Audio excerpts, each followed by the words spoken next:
terra xa somente sé, un pobo aquí, outro acolá, mil árbores, monte raso, un ceo chumbo e tráxico no que andan as aves a voar.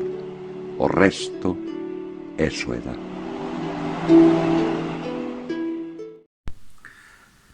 Nos primeiros días do pasado mes de setembro cumpríronse 16 anos do pasamento de Manuel María e o Instituto de Estudios Chairegos poñía en marcha a campaña Vilalba, Dona da Chaira, homenaxe a Manuel María.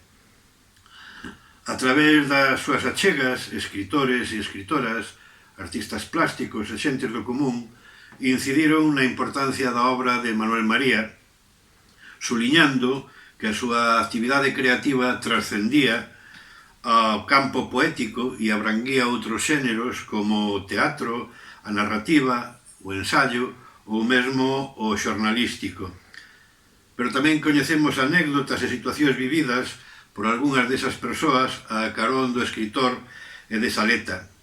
Coñecemos, en definitiva, un perfil que, como se di agora, plural e completo da figura do escritor, que o 15 de febreiro de 2001 ingresaba na Real Academia Galega nun acto que se celebraba en Vilalba e non por casualidade, senón por desexo expreso do propio autor, amosando deste xeito aos seus fondos vencellos con Vilalba, da que dicía que era unha vila aberta a todas as direccións da Rosa dos Ventos.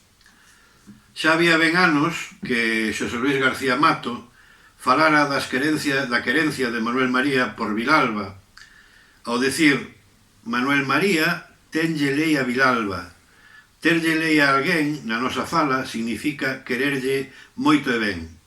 O poeta do que vos falo, continúa o seu amigo Xosé Luis García Mato, deu probas do seu amor por Vilalba cos seus poemas que lle adicou no libro Terra Chá.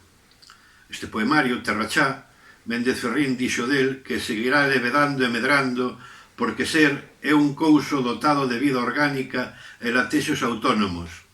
A Terra Chá, patria de esquiva beleza que el nomea e funda. Mais alá da súa obra, máis alá do seu apego a Vilalba, compre suliñar que Manuel María deixounos un legado de honestidade, de firmeza e tolerancia, un exemplo de compromiso co idioma, coa nosa cultura e con Galiza.